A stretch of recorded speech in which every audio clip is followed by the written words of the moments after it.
बारामती लोकसभेची लढत सुप्रिया सुळे विरुद्ध सुनेत्रा पवार अशी होती. मात्र खरा सामना होता तो शरद पवार आणि अजित पवार यांच्यात. त्यात निकाल काय लागला, कोणी बाजी मारली हे मी काही नव्यानं सांगण्याची गरज नाही. पण फक्त बारामतीच नाही तर महाविकास आघाडीत आपल्या वाट्याला आलेल्या 10 पैकी 8 जागा जिंकत शरद पवारांनी लोकसभेत अजित पवारांसह महायुतीला जोरदार धक्का दिला. बरं, इतक्या मोठ्या विजयानंतर शरद पवार अति आत्मविश्वासात न जाता अवघ्या काही महिन्यांवर आलेल्या विधानसभेच्या निवडणुकीच्या कामालाही लागलेत आणि त्यासाठी त्यांनी मैदानही तेच निवडलंय, ते म्हणजे बारामती. बारामती लोकसभेचा किल्ला राखल्यानंतर शरद पवारांनी बारामती विधानसभेसाठी मोर्चे बांधणी सुरू केली आहे. अजित पवारांचा विधानसभा मतदारसंघ असल्यानं त्यांच्यासाठी तर येणारी निवडणूक अस्तित्वाची निवडणूक ठरणार आहे आणि त्याच निवडणुकीत दादांना चितपट करण्यासाठी काकांनी मतदारसंघात दौऱ्याला आजपासून सुरुवात केली आहे.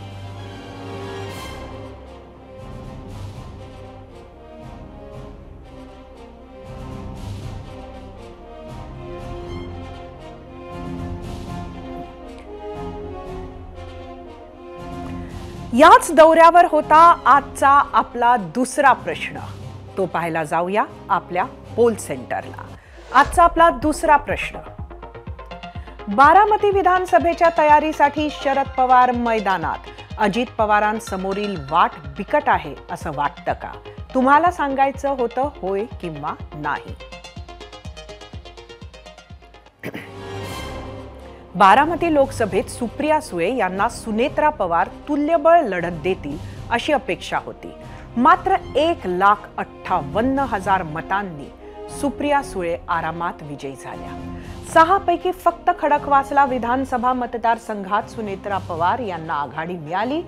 बाकी 5ही विधानसभा मतदारसंघात सुप्रिया सुळे यांना आघाडी मिळाली. यात सर्वाधिक आघाडी अजित पवार आमदार असलेल्या बारामती विधानसभा मतदारसंघात मिळाली. बारामतीतील 6 विधानसभा मतदारसंघांमध्ये कुणाला कुठे आघाडी मिळाली ते ग्राफिक्स मध्ये पाहूयात. यावेळी बारामती लोकसभेतील 6 विधानसभा मतदारसंघांपैकी बारामती, इंदापूर, भोर, पुरंदर आणि दौंड या 5 मतदारसंघात सुप्रिया सुळेंना आघाडी मिळाली, तर फक्त खडकवासला विधानसभा मतदारसंघात सुनेत्रा पवार यांना आघाडी मिळाली आहे. सगळ्यांचं लक्ष होतं अजितदादा आमदार असलेल्या बारामती विधानसभा मतदारसंघात काय होणार. तिथे सुप्रिया सुळेंना 1,43,941 मतं पडली, तर सुनेत्रा पवार यांना 96,560 मतं पडली. अजितदादांच्या बारामतीत सुप्रिया सुळेंना सुनेत्रा पवारांपेक्षा 47,381 मतं जास्त पडली. गेल्या विधानसभेत बारामतीत अजित पवारांना 1,95,641 मतं पडली होती आणि तब्बल 1,65,000 मतांनी अजितदादा जिंकले होते. याचाच एक अर्थ बारामतीत अजितदादांना विधानसभेला पडलेली सगळी मतं यावेळी सुनेत्रा पवारांकडे ट्रान्सफर झाली असं नाही. लोकसभेला ज्या शरद पवारांना बारामतीकरांनी साथ दिली त्या बारामतीकरांच्या मनात विधानसभेसाठी कुणाचं नाव आहे, शरद पवार की अजित पवार? बारामतीकरांच्या मनातील याच भावना जाणून घेण्याचा प्रयत्न आम्ही केला आहे. बारामती लोकसभा मतदारसंघातून सुप्रिया सुळे यांनी बाजी मारल्यानंतर शरद पवारांनी पुन्हा एकदा बारामती विधानसभेसाठी कंबर कसलेली आहे. मी आता आहे बारामती तालुक्यातल्या सोमेश्वर नगर भागात. नागरिकांच्या काय प्रतिक्रिया आहेत, नागरिक कुणाला साथ देणार हे आपण जाणून घेऊयात. आता शरद पवारांनी दौरा सुरू केलेला आहे. शरद पवारांना साथ देणार की अजित पवारांना? नाही सांगतायत. काय सांगतायत? पण कोण येईल असं निवडून वाटते तुम्हाला? म्हणजे आम्हाला काय एवढं जनरल नॉलेज नाही. ती आता कोण म्हणजे कार्यकर्ते त्यांना हे करा, त्यांच्याशी कोण. गाव कुठलं तुमचं? इथलंच आहे आम्ही. कुठं काम करता? सोमेश कारखान्यातले कामगार आहे, त्याच्यामुळे हे काय बोलायला तयार नाहीत. आणि आता साहेबांना साथ देणार का दादांना साथ देणार? साहेबांना. साहेबांना का बरं? साहेबांना साहेबांचा तर पहिल्यापासून तिथं वागणूक साहेबापासून सगळे झाले की आता ही बर मग साहेबापासून झाल्यावर कुणाला साथ द्यायची मग दुसऱ्याला देऊन चालेल का? बर आबा बाबा गाव कुठलं गाव हीच आहे की हीच आहे होय. साहेबांना साथ देणार का दादांना साहेबांना देऊ साहेबांना होय मध्ये तालुक्यातल्या अनेक नागरिकांचं असं म्हणणं होतं की लोकसभेला सुप्रिया सुळेंना मतदान करायचं आणि विधानसभेला अजित पवारांना उमेदवार जे आहे ते मतदान करायचं. बाबा काय चहा घेताय का? हा?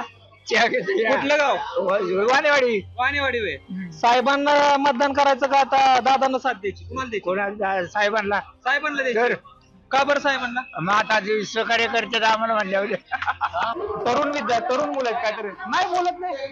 गाव कुठलं मगरवाडी मगरवाडी बोलण्यासारखं काही ठेवलंच नाही ना. इकडून उड्या तिकडून उड्या जे ते आपापल्या घरचे बघेल सामान्य जनते कोण बघायचं. आता मग तुम्ही आता शरद पवार दौरा करतायत विधानसभा मतदारसंघाचा मागच्या वेळेस दौरा केला ते म्हणतात मागच्या वेळेस ज्या चुका झाल्या त्या आता सुधारू आता सुधारू खरड्याला आले अगोदर का नाही केलं. तुमची साथ कुणालाच नाही. नाही साथ कोणाच नाही. जो शेतकऱ्यांसोबत असेल आमच्या साथ त्याला. आता साहेबांना साथ देणार का दादाला साथ देणार? साहेबांना साहेब आमच्या गावचे जाव आहेत. हा 14 हो बांधाला बांधे 1 नंबरनी सुप्रियाला आम्ही मत केले. तर होते सोमेश्वर नगर मधली लोक जे आहेत ते शरद पवारांना आज देखील सोडायला तयार नाहीत. जरी अजित पवार भाजप सोबत सत्तेमध्ये गेले असले तरी इथली जी लोक आहेत ती मात्र शरद पवारांसोबत असल्याचं यांच्या बोलण्यातून दिसतंय आणि त्याच्यामुळे आता आगामी निवडणुकीत शरद पवार कुणाला उमेदवारी देतात हे पाहणं महत्वाचं असणार आहे. कॅमेरा पर्सन धीरज सह जयदीप भगत एबीपी माझा सोमेश्वर बारामती.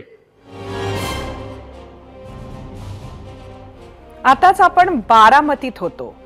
राजकारणात नेत्यांपाठी असलेले कार्यकर्ते म्हणजे पालखीचे भोई. सत्ता मिळो किंवा पराभव पदरी पडो हेच कार्यकर्ते आपल्या नेत्याची यशस्वीपणे जनतेशी नाळ जोडून ठेवतात. वेळ आल्यास नेत्यासाठी घरावर तुळशीपत्रही ठेवतात. याचं ताजं उदाहरण नुकतंच बीडमध्ये पाहायला मिळालं. लोकसभेत पंकजा मुंडेंच्या पराभवानंतर कार्यकर्त्यांनी अगदी टोकाचं पाऊल उचललं. आत्महत्या झाल्या आणि कधी कधी याच कार्यकर्त्यांमुळे नेते अडचणीतही सापडतात.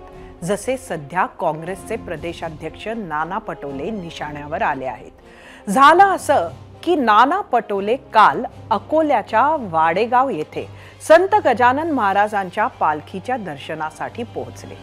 ज्या मैदानात ही पालखी होती तिथे पावसामुळे चिखल झाला होता आणि याच चिखलातून मार्ग काढत नाना पटोलेंनी दर्शन घेतलं. पण तिथे उपस्थित असलेला कार्यकर्ता विजय गुरव हा पुढे आला. गाडीत बसणाऱ्या पटोलेंचं चिखलानं माखलेले पाय त्याने धुतले. हाच व्हिडिओ व्यवस्थित ऐकला तर शेवटी कोणीतरी अरे पाय धुताना व्हिडिओ नको असं सांगतंय, पण पाय धुवू नकोस हे मात्र कोणी म्हटले नाही. आणि याच प्रकाराचा व्हिडिओ समोर आल्यानंतर विरोधकांकडून नाना पटोलेंवर टीकांचा भडीमार सुरू झाला. राष्ट्रवादीचे प्रवक्ते अमोल मिटकरींनी पटोलेंनी स्वतःला संत समजू नये असा टोला लगावला.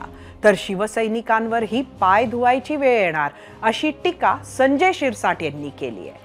या सर्व प्रकारावर शिवसेना ठाकरे पक्षाने मात्र त्या गोष्टीशी आमचा काय संबंध म्हणत हात झटकले. पाहुयात प्रतिक्रिया. साधारणपणे वारकरी संप्रदायामध्ये एकामेकाच्या पाया लागणं हा प्रकार मी ऐकला होता, पण कार्यकर्त्यांकडून पाय धुवून घेणं हा पहिला प्रकार मी काल पालखी सोहळ्याच्या निमित्तानं बघितला.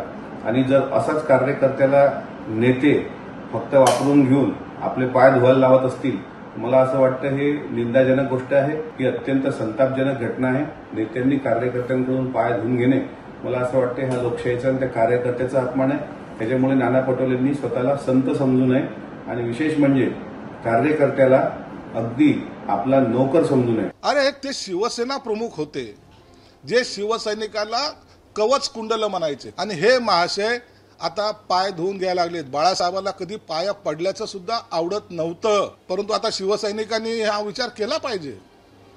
उद्या जर एखादं तिकीट घ्यायचं असेल, उद्या जर काही आपलं भलं बुरं काही करायचं असेल तर यांचे पाय धुवायचा वेळ आता तुमच्यावर येणार आहे. तर ह्यांचा पाठीचा कणा आता मोडलेला आहे. आता हे शरद पवारांचे पाय धुत आहेत, हे राहुल गांधीचे पाय धुत आहेत, हे आता नाना पटोलेचे सुद्धा पाय धुणार आहेत. त्यांच्या कार्यकर्त्यांना असं वाटायचं सगळ्यांचे पाय धुवायला पाहिजे, धुवू द्या, काय हरकत नाही, ते आमचा काय सबब. नाना पटोलेंचे चिखलानं माखलेले पाय धुण्यावरून टीका करण्यासाठी भाजपच्या हातातही आयतं कोलीत सापडलंय. काँग्रेस नेहमीच जनतेला पायाची धूळ समजत आली आहे. कार्यकर्त्याला पाय धुवायला लावणं ही काँग्रेसची सरंजामी वृत्ती नसानसात भिनली आहे, असा टोला भाजपनं लगावला. नाना पटोलेंनी राजीनामा द्यावी अशी मागणी प्रवीण दरेकरांनी केली आहे. तर या सर्व प्रकारामुळे चर्चेत आलेल्या नाना पटोलेंना शेवटी पत्रकार परिषद घेऊन यावर भाष्य करावं लागलं. पाहूयात. ज्या कार्यकर्त्याच्या जीवावर नेता किंवा पक्ष घडत असतो त्या कार्यकर्त्याचा अशा प्रकारे अवमान करणाऱ्या कृत्याचा मी धिक्कार करतो. पराजयातही थोडंसं यश मिळाल्यानं हुरळून गेलेल्या नाना पटोलेंचा माज, मगरुरी आणि उन्माद या कृत्यातनं या ठिकाणी दिसून येतो. आणि त्यांना एवढेच पाय धुवून घेण्याची हौस आहे तर त्यांनी बुवाबाजी करावी. या कृत्याबद्दल प्रायचित्त म्हणून नाना पटोले यांनी राजीनामा दिला पाहिजे. या मैदानात पालखी होती, त्या मैदानामध्ये मी लोकांबरोबर पैदल तिथं गेलो. स्वाभाविक आहे, चिखल होता, तिथं माझे पाय खराब झाले आणि पाय खराब झालेत तर कार्यकर्त्यांनी पाणी आणलं आणि मी आपलं वरतून तो पाणी टाकत होता, मी आपल्या हाताने धुवत होतो. आता माझ्याबद्दलचं एवढं प्रेम आता सध्या मीडियाला आहे, पण जे ईडीमध्ये ज्याचे माखलेले आहेत ते कशा अंधारात पाय धुतात कोणाचे ते माहिती. सरकारमध्ये अनेक लोक आहेत ईडीने माखलेले आणि त्या अंधारात पाय दाबतात, अंधारात त्याचे पाय धुतात, हे डोकं दाबून देतात, हे सुद्धा दाखवा ना.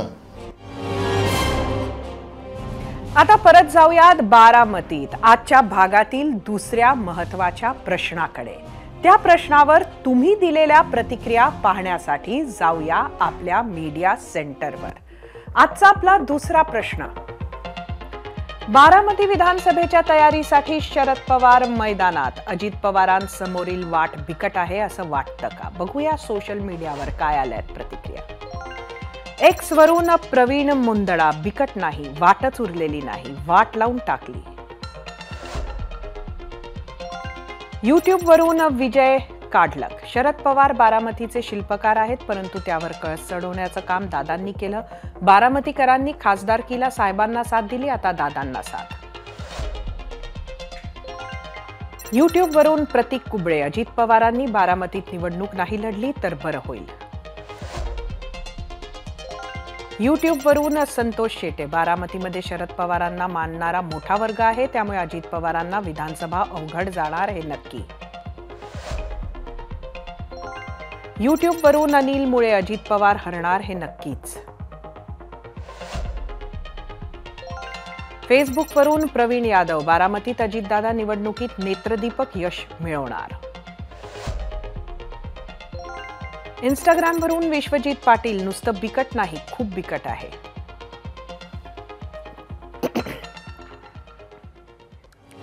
बारामती संदर्भात आम्ही विचारलेल्या प्रश्नावर तुम्ही दिलेला कौल पाहण्यासाठी जाऊया पोल सेंटरवर. परत एकदा आजचा दुसरा प्रश्न.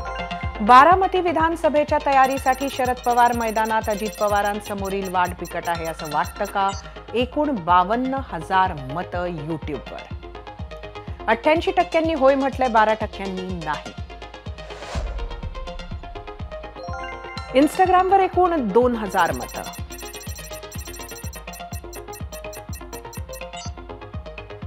« 84% होय म्हटलंय, 16% नाही. फेसबुकवर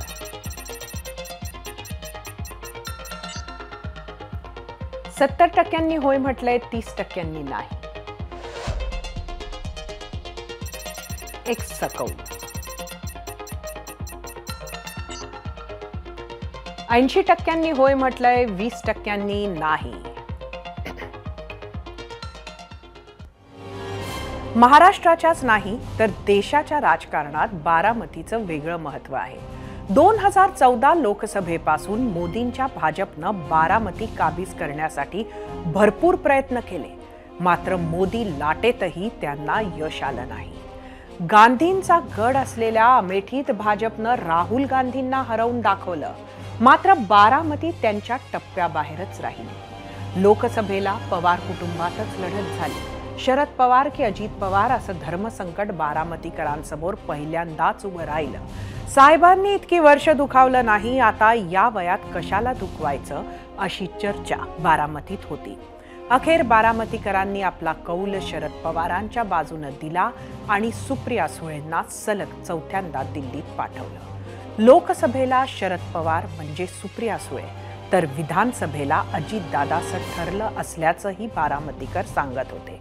मात्र या समीकरणाला धक्का देण्याचं शरद पवारांनी मनात पक्क केलं असावं असं आजची त्यांची तयारी बघून तरी वाटतंय. बारामतीचे भावी आमदार म्हणून युगेंद्र श्रीनिवास पवार यांच्या नावाच्या घोषणा लोकसभा प्रचारात ऐकायला मिळाल्या होत्या. तेच युगेंद्र पवार आज शरद पवारांसोबत होते. विधानसभेला त्यांना अजित पवारांविरोधात उतरवलं, तर पवार विरुद्ध पवार सामना रंगला तर नवल वाटायला नको. तशी लढत झालीच तर बारामतीकरांना आणखी एका धर्मसंकटाला सामोरं जावं लागणार हे नक्की. एबीपी माझा, उघडा डोळे बघा नीट.